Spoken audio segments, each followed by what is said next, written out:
share some things with you. And particularly what I like as I look at all the faces out there, my heart is touched even before I begin speaking. I have great memories of so many of you that are here. Thank you. Today is Monday, August the 7th, second hour lecture. And the title of my lecture is Nothing Natural Exists Which Does Not Have Its Cause in the Spiritual. Now that may sound somewhat academic, but let's put some life to it. What's your name? My name is George McCurdy. Thank you so much. I forget who I am once in a while. 83, it begins to slip in and out. But anyway, thank you. All right, I want to start out with reading another quote that sort of puts some life to that statement. Nothing in the natural world exists except it is from the spiritual. Listen to this from the Arcana.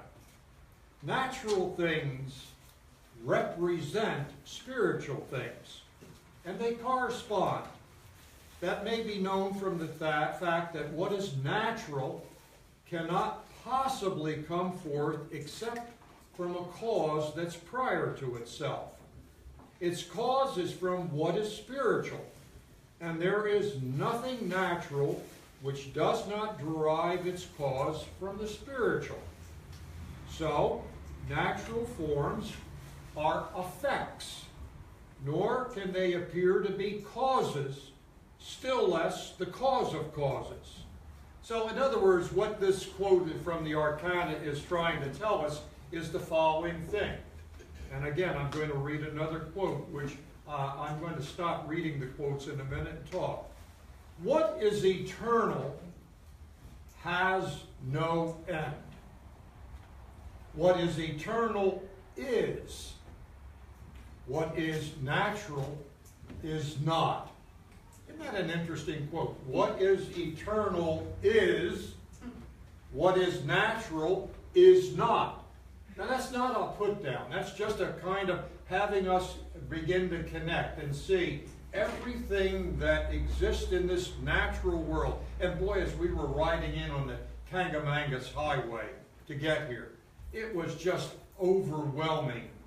Looking at the flumes coming out over the mountains down into the little valley. It was wonderful seeing all those round stones in the waterway with the water cascading over it. It was wonderful rounding a corner and looking up and seeing mountain folding inside of mountain. I mean, how could you not, in a sense, be touched with the fact that the natural is reflecting something about spiritual, or the spiritual is working its way through the natural? What a wonderful life this is for us. And so we gather here at Fryeburg, and we come back because we look out and we see those wonderful mountains that are out there. That reminds us that there's something causing. So I would like to say we are because God is. Isn't that wonderful? We are because God is. So we sometimes, the hells play with our mind, getting us to feel that we're rather insignificant. Well, no, wait a minute. God is and we are because He is. So let's go on with another quote. In Divine Love and Wisdom, we have this teaching. God is action. All else is reaction. So God is working through us. He's stimulating us. He's giving us ideas for the idea that we are to react. He's action. We're reaction. Now, in the world, we're taught in the writings that there have been 5 spiritual churches. Run with me, and I may ask you a question. The first one was called the most ancient church. And it was represented by Adam and Eve. And as long as Adam and Eve were in a state of order, it says God walked among them. And He talked to them. Whenever they had a question, God would send His angels or Himself, and He would give them an answer. Boy, I would like to have just had a little bit of experience with what that was like. Wouldn't you? Where God's walking among. But it says that church, after a while, something happened. We don't know how long, but gradually they became proud about the fact that they could sit and talk to God and God give them answers.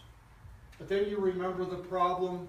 There was that certain tree that they were told that they were not to eat the fruit of. And they did. And I love the 4 questions that the Lord came and asked the most ancient church. Run with me on this, the 4 questions. It says, the Lord came walking in the garden in the cool of the day. And the first question he says, where are you? He knew perfectly well where they were, but he wanted to get them to think about, where are you now? You ate of that fruit I told you not to eat of. Where are you? Second question was, excuse me, did you eat of that tree that I told you not to eat of? He knew they had eaten of it. But again, he was trying to stimulate us to think. The third question, they said, oh, well, we hid ourselves because we were naked. And God said, who told you you were naked? And the fourth question that he asked them was, what is to become of you now? I love those 4 questions because I think even today we need to say periodically, where am I? You know, where am I in this progression of moving from the natural to reconnect with that which is? And I think that's why we come to Fryeburg. We like to have lectures to do this reconnecting. Where are you? Second question I think we need to ask ourselves, do we once in a while eat of that fruit that we shouldn't be eating of? You know, are we becoming naked because we are following a life of disorder? And I like that last question, what's to become of you? So the Lord was saying, let's get reconnected. The second church was called the ancient church. And the thing I loved about what we're taught on that is the ancient church had a life where wherever they walked, they looked at a tree. And they thought about what its spiritual meaning was. They looked at the mountain. And do you remember that song, how beautiful upon the mountains are the feet of him who walked? I mean, you know, it gets us to think about the Lord and being uplifted into the mountains. Now, where the ancient church went awry is they were warned, look at nature, look at the things in nature, but don't worship them. Well, the ancient church made the mistake that they began to build groves and things of that kind where they began to worship the thing and not the is. So we need to reconnect. And throughout our life, we have to see the representations but not worship them. And then the Jewish church, which came along, they got fixated on things. And the Lord had to come and remind them, you have heard it said of old, but I say unto you. He was trying to redirect them from just following tradition to following things that he said. Now, I want to ask some of my Latin scholars here, what does the word nunc licet mean? And which church was directed to those words, nunc licet? Now it is permitted. Now it is permitted to enter into the mysteries of faith with the understanding. Isn't that wonderful? So that's the gift and the promise that's coming to the new church. We need to look at the mysteries of faith with this thing called our intellect. And so we need to discuss, we need to look, we need to make the charts, we need to look, but we need to enter into the mysteries of faith with understanding. Now, Swedenborg had 2 wonderful experiences. I need to take this off for a minute, hold it. Swedenborg experienced seeing the Word in heaven. And as he walked into a sanctuary, at the center of the sanctuary there was a copy of the Word. And it glowed. It had a shine coming from it like a star. And it says surrounding it was all kinds of rainbow colors. And he saw an angel come in and pick up the Word. And I get sort of touched by that. In this case, I'm to be the part of that angel. And so I'm holding the Word.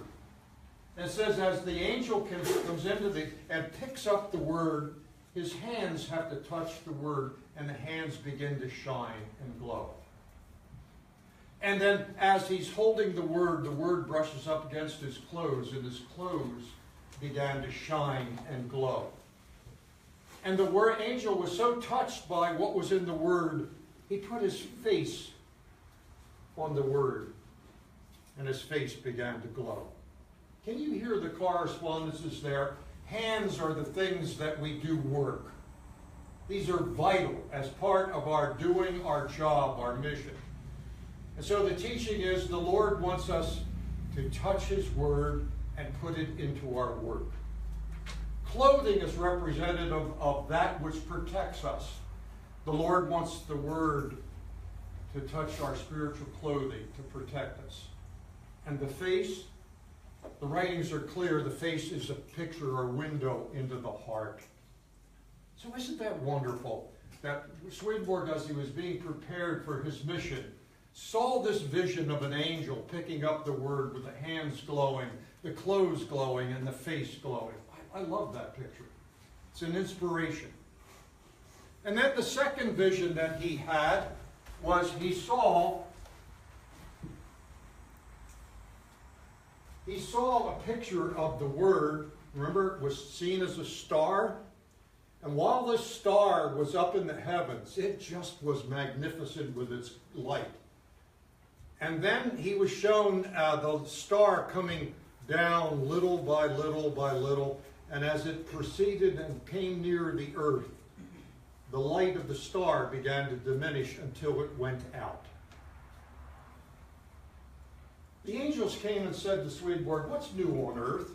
Isn't that a wonderful question? What's new on earth? And so Swedenborg began to elucidate what he was being told to teach people. And the angel said with sadness, "How long will it be before the light goes back on?" That's a question for everyone sitting here. Here's this wonderful light coming down into the natural world, and it's beginning to, you and I have to connect and have to get excited about studying that word. And how I love that representation of the hands, the clothes, the face. So that's what I like about reconnecting here. We want to bring, with the Lord's help, begin to get that light that comes down into the natural world and kind of goes out. We want to lighten it and begin to lift our hearts so that it begins to shine. Can you relate to that? I want to be an inspiration to say, this is what I want to do. This is what I'm hoping you want to do. I have a mission. We have a mission to be studiers of the Lord's Word and bring it so that it becomes a light. So I want God to be my action, and I want to be the good reaction. I want to read this quote because I think, again, it's a challenge. What is temporary bears no ratio to what is eternal, as what is finite in time bears no ratio to the infinite. What endures to eternity, that is. But what has an end is relatively not. That which is divine provides, but that which is not does not provide. So again, I hear the Lord offering a very powerful, positive challenge. Do you want to mess around with that which is temporal and which is not? Or do you want to get involved with that which is and will be to eternity? So, there's a teaching which I love. It's in the Arcana, and I've lost the number. I'll find it for somebody that's interested. It says, every day, in hundreds of millions of ways. Can I say that again? Every day, in hundreds of millions of ways, the Lord is involved in our life. Anybody here ever feel alone and feel like the Lord's off somewhere? He doesn't know about me. Every day, in hundreds of millions of ways, the Lord's involved with us. Poor me. Hell wants to say, you and the Lord have disconnected. He's all busy out there running taking care of that black hole, you know, or he's busy with these other universes, and he's not so involved in you. No, let's re-educate ourselves every day in hundreds of millions of ways. The Lord is involved in our lives. We do need to reconnect. So I want us, and I've brought with me, and I'm not selling books, I don't get any commission for this, but you know, we're always, some of you see on Facebook friends saying, can anybody recommend a book? I'm getting ready to take a trip and I want to have a nice book to read. Well, I'd like to offer you one of 3 books. This one I have at the end is an old favorite of mine. It's called Little Things of Nature. It's a story, well, it's not as thick, but it's all a story about as we're walking through nature and we look at things, we can think about the spiritual meaning. But this is no longer in print. These are, what's the first book I have in my hand? John Worcester, bless his heart, in the late 1800s, minister out in San Francisco, began to be caught up with the fact that he wanted to deal with correspondences of things that are connected to the eternal. So the first one is called The Correspondences of the Human Body. Have any of you read this? Okay. It's a great, I won't go through the whole table of contents, but here's representation of the lips, the tongue, the teeth, the stomach, the intestines, the liver, the spleen. Oh, it just goes on and on about everything that's in the body as to what its spiritual connection is. So that, you know, as we think about the fact, how many sections are in the brain? Divided into 2, right? And why is it involved in 2? Love and wisdom. Why are the heart and lungs? Love and wisdom. You know, we sing a song in the children's service. Please join me, anybody. All that the Lord has spoken, we will do and hear. Why is it do and hear? Why isn't it hear and do? Isn't it amazing when we get doing the work of the Lord, we hear Him? We need to be doing things. And so, knowing the correspondences of the body, it's a delightful read. If you're going to take a plane trip and you're on a plane for 18 hours, I guarantee you'll find this interesting. So that's one book. And by the way, if you're a member of the foundation, you can get this book for $13.50. All right. The next book I have, Correspondences of Plants. Throughout the scripture, there are many references to that the Lord makes about plants. Vis-a-vis, listen to a few of them. I won't read the whole list. The olive, the vine, the palm, the fig tree, the pomegranate, almonds, beech trees, chestnut trees, oak trees. On and on it goes. You can see that it's got quite a coverage of all kinds of plants that are mentioned in the scripture, what they mean spiritually. The last one I have is the correspondence of animals that are mentioned in the scriptures. And just to name a few, go to the card table of contents. The sheep, the goats, the oxen, the unicorn, horses and the ass, the mule, the camel, elephants, lions, bears, wolves, on and on. You can see there are many, many more. But you and I can find this fascinating because it's giving us a spiritual correspondence to relate to that which is, so it helps that which is not. So 3 little books that I would recommend to you so that we can walk around nature, and like the ancient church, we can look at the water coming down over. I love the fact that if you go by a brook, you hear the bubbling of the water. It sort of chatters.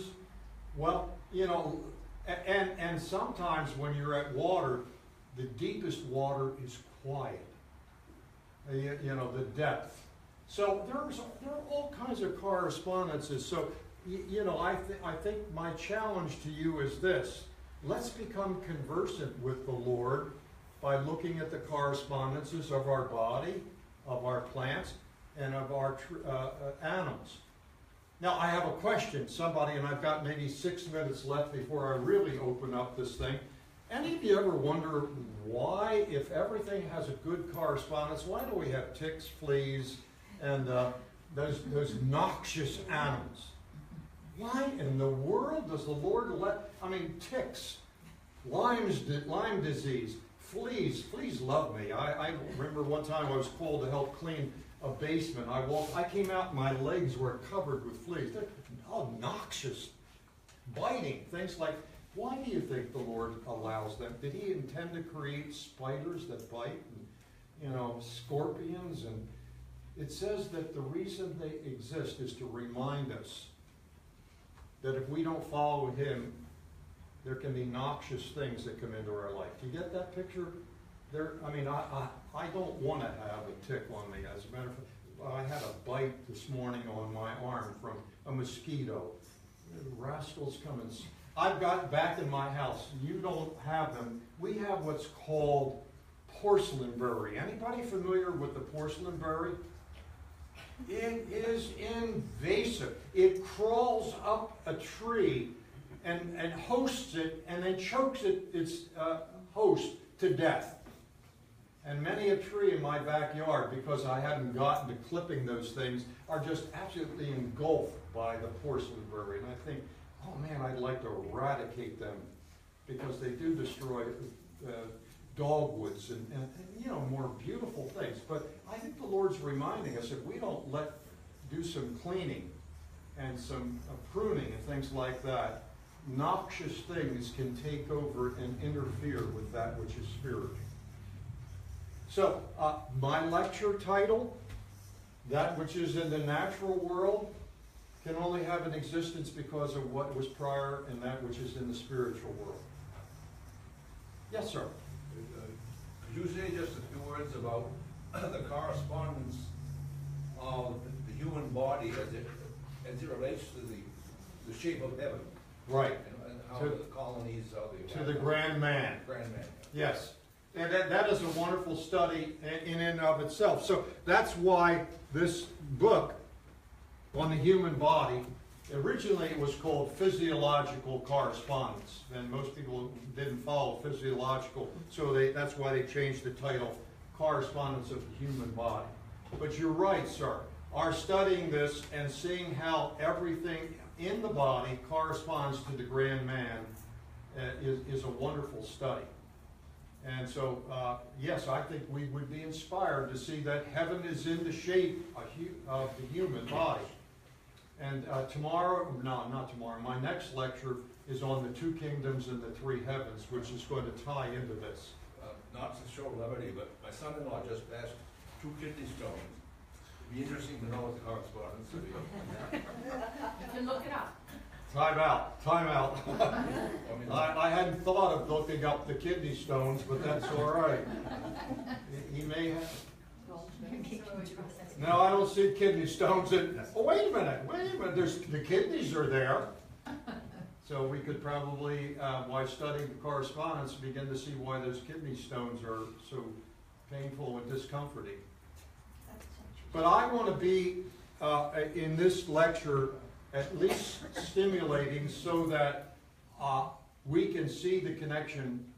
God is, everything else is not.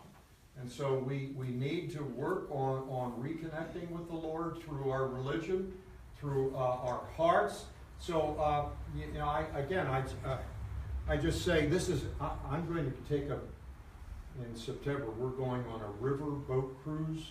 I'm going to have one of these with me so that when things get to the point where I need a little reflection time, I have something there to read. So, yes, honey. I was just thinking when you said in many, many ways the Lord is with us, and we don't always recognize what is happening, but we have choices. Going back to the first lecture, we have choices all day long, and we realize that some of our better choices is because the Lord is moving in our hearts. many, many times to move us to a better choice. And that is a good thing about our life. The more better choices we choose, the more we are getting closer to a heavenly life, and where we can live in that life with things revealed. That's pretty scary.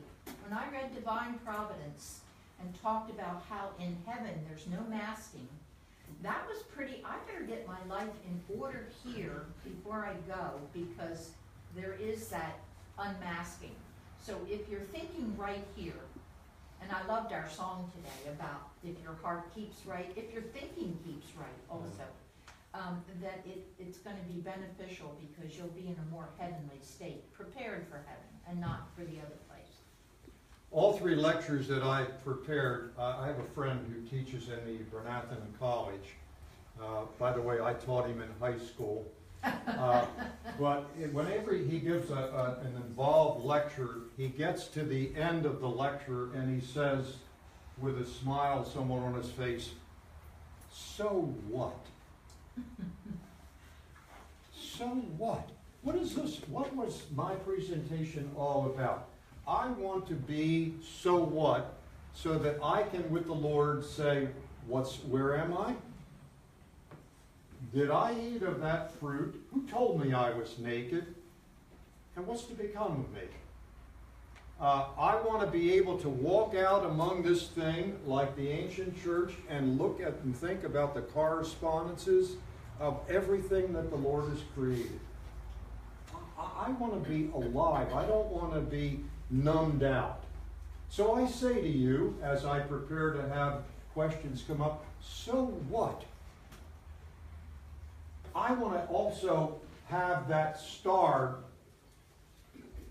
as it comes down towards the natural world, not have its light go out. I don't want the angels to say, how long is it going to be before this light, it doesn't go out. I want to be able to walk into the Lord's sanctuary, put my hands on His Word, and have my hands bright. I want my clothing that protects me to be shining with the Lord. I want my face to look happy and reflect the joy that's in my heart. I don't want that 1995 BMW experience. I want my motor running. I want to be able to share. So I open the floor at this point to comments. Well, George, one of the things that I'm reminded of that I want to lift up, because you've lifted up the plants and the animals, is how Swedenborg talks about the correspondence within the correspondence of plants and animals corresponding to our thoughts and feelings, and how helpful that's been to me. That, like you mentioned, that vine, is there a thought in us that's taking over the healthy growth of our mind and just sort of suffocating it and sucking the life out of it? Yeah. Is there some kind of fixation that needs to be pruned away? Our feelings, sometimes we're gentle as a lamb and sometimes we're as fierce as a lion. And if we can use the animal correspondences, because we know animals' behaviors and natures, to say, what's in me and what do I choose? Am I, if I'm impulsively roaring at people because I'm impatient, I can use that animal correspondence to say, well, maybe I could try to tame that lion, or do I want to choose to reflect another part of me? Because we have all the plants and all the animals within us. Right. And I like a quote that I found, again, I just thought of it, so I don't give a number, but you can find it under the word fixation. And the writings say, hell loves to get us fixating on one problem, where we become inordinately fixated on that one problem. It doesn't want us exploring. It doesn't want us reading. It doesn't want us it wants us to fixate on a problem.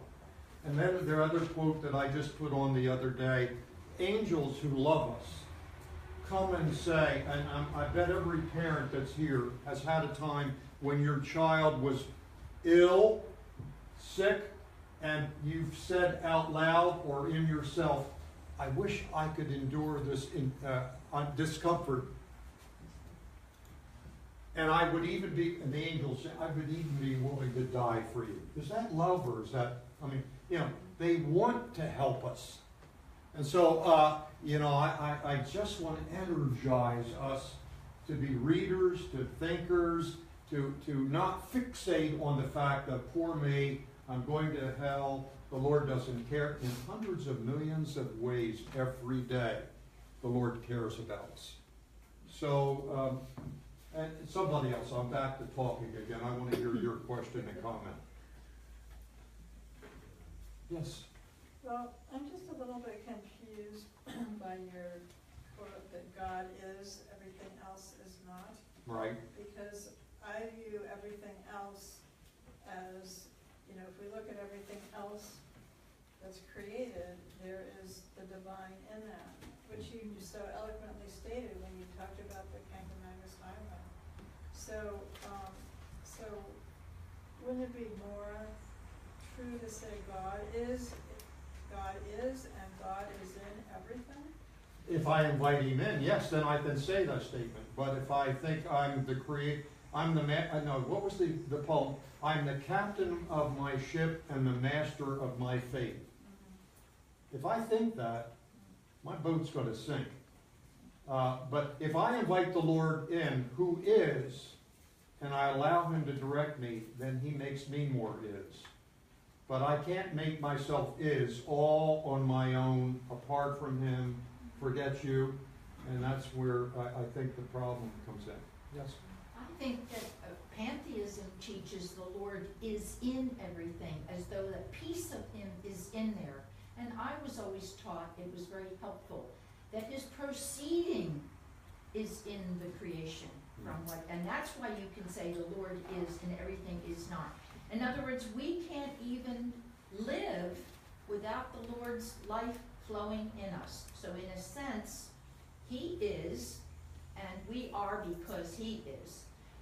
But we don't really involve ourselves in pantheism, believing that's what happened with one of the churches, is they began to think that the Lord was in nature instead of creating nature. I would like to offer, we have a hospital right outside where I live, and I walk in and the big sign that says, "We heal."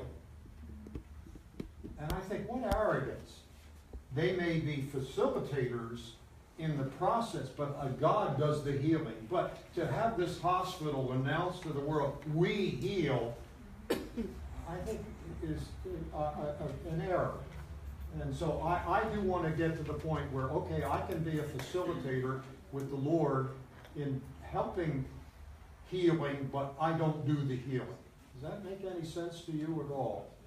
I don't want to be arrogant. I want to be a vessel through which the Lord flows. And because of his isness, I can have a little bit of isness.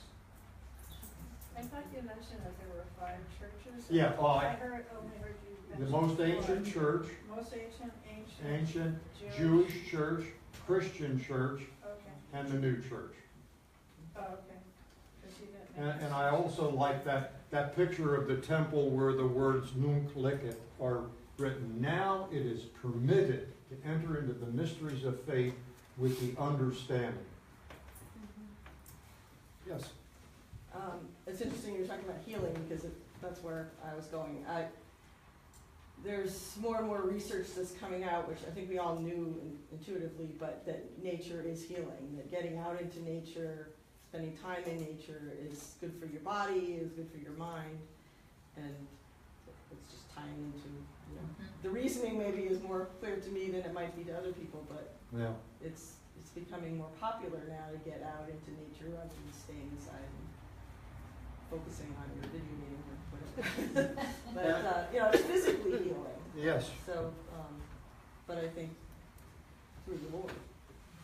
I've told Lois at my resurrection service, I want them to, at some point, have that song, "How Beautiful Upon the Mountains Are the Feet Of him who Of bringeth him good tidings. who brings good tidings." I just absolutely love that song. The imagery that's there, and it's a 50 center.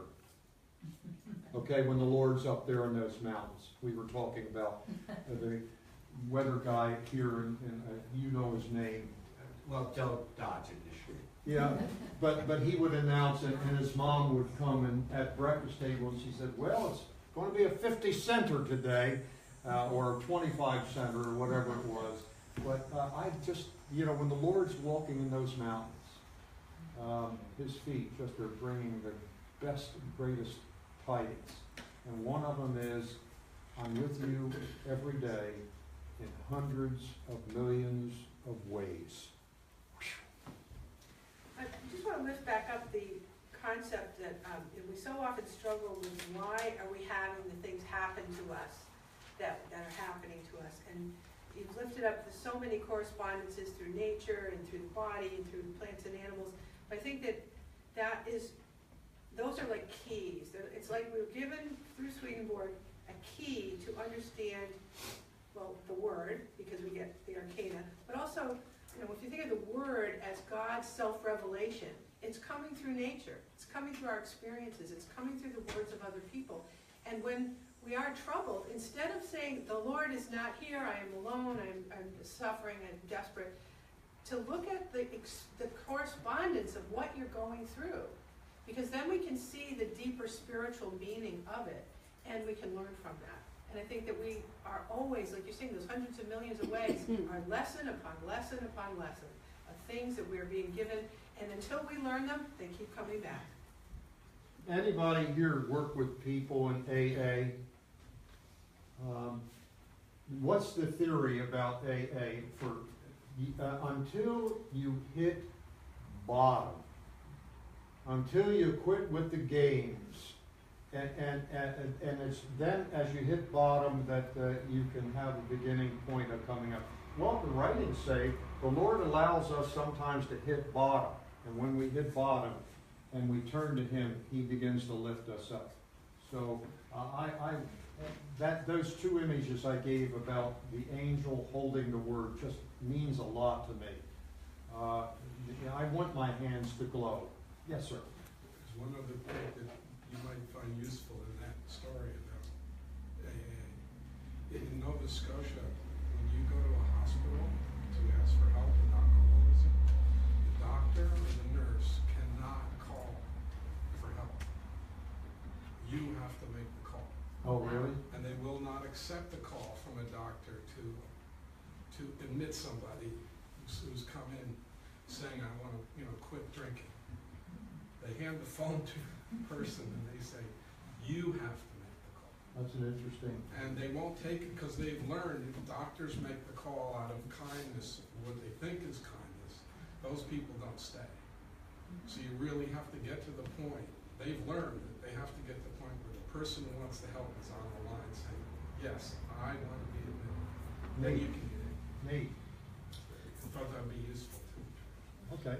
Well, George, you're getting a lot of interactions on Facebook Live, so say hello to your friends. Katie Reenstra says hello. We have some questions coming through. I'm not going to read them all because there's a lot from the same person. But she says, this is Carol LeBaron, she says, I wonder how correspondences on the human body relate to the chakra system. To the what? To the chakra system. And she also says, I don't see how heaven could be in the shape of the human body.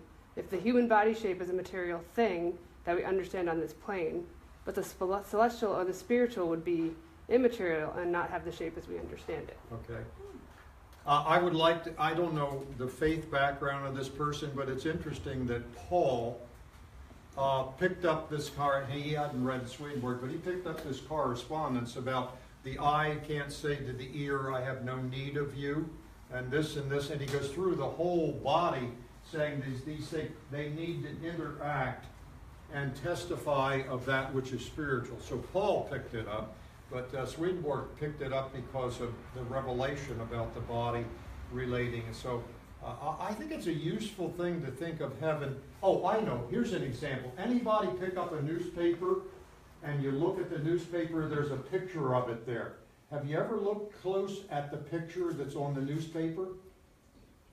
Dots. Dots. Yeah. Thousands and thousands of dots. But when you step back and you look at it, you recognize the face of the person that's being featured. Well, heaven is made up like that body, where there are these thousands of little connecting links but when they come together, it gives a picture of how heaven functions. So we need, rather than this ethereal thing, we need to see that each dot is connected so that it put together gives us a picture. I hope that helps that person. She actually had another good comment in response to the AA. She said, when we hit rock bottom and completely surrender, they do have to ask God for help. And when we come to believe that a power greater than ourselves could restore us to sanity and make a decision to turn our will and our lives over to the God of our understanding. Thank you for that contribution. Look right here. Say thank you, Carol. Thank you. Yes, sir.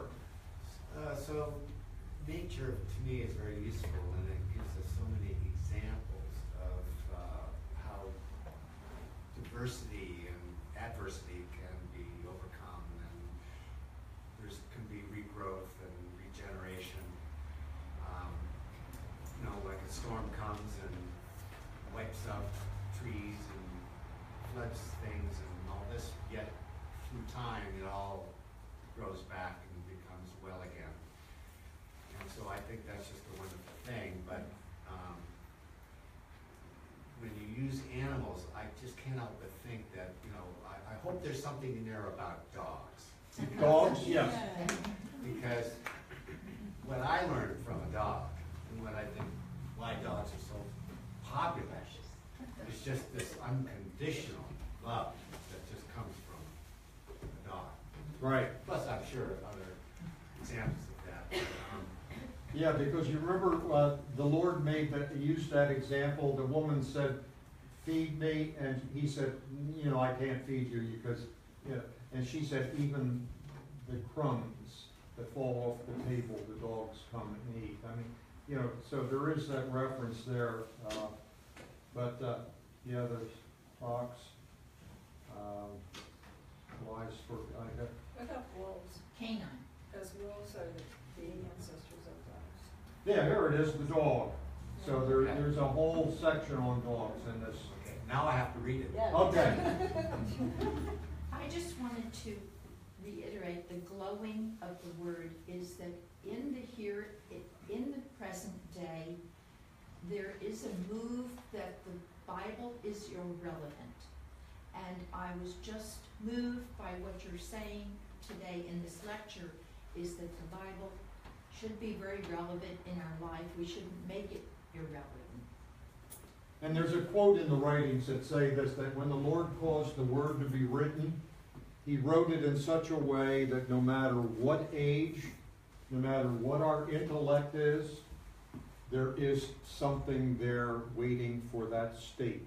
I mean, can you imagine that, writing a book that no one is ignored, I had a little thing, I thought, I wonder how many people have been created since the beginning of creation. So for a lack of a number, I said 108 trillion. I don't know, who knows how many. But the word or the writings say that the Lord is an adjuster and a fixer. And what the writings go on to say is the Lord adjusts his word to every single person he creates. And he fixes and adjusts it so that we can get something out of it. Now, is that a magnificent, loving, I'd say 108 trillion people, every single person the Lord adjusts and fixes. I get chills just thinking of that. Yes? And George, part of that's a beautiful example of what we have to be careful with the correspondences also. I mean, people have tried to write the dictionary of correspondences, but they are contextual. I mean, they're related to where I am in my spiritual journey and my understanding, and so, and there's the good and there's the bad side. You talk about water and the truth, but a flood is something different. So I think that's why the correspondences are so hard for people to really grasp, because you can't just look up one thing and that's always. It always relates, like your relationship to the dog affects the correspondences too. And I do love the fact that the man that built his house on the rock, the man that built his house on the sand, they suffered the same afflictions, but one stood and one didn't. And so when the falsity and hell is clever.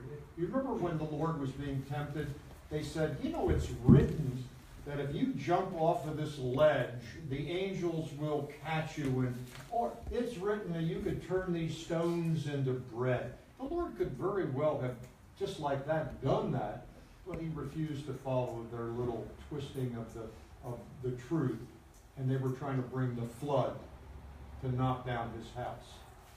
So, I'm out of time, and I don't want to go over. Okay, I just wanted to say, I love the fact that there's a good and the bad correspondence. I love that bubbling brook coming down is oxygenated water, that's truth that feeds, and yet if it comes and gets still and stagnant, it's like falsity.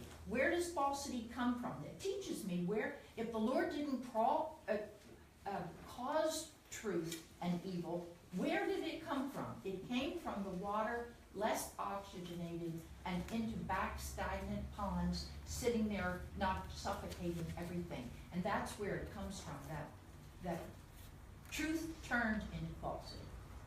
My last words to you, so what?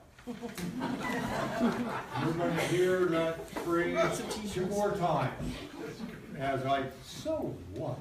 Thank you very much.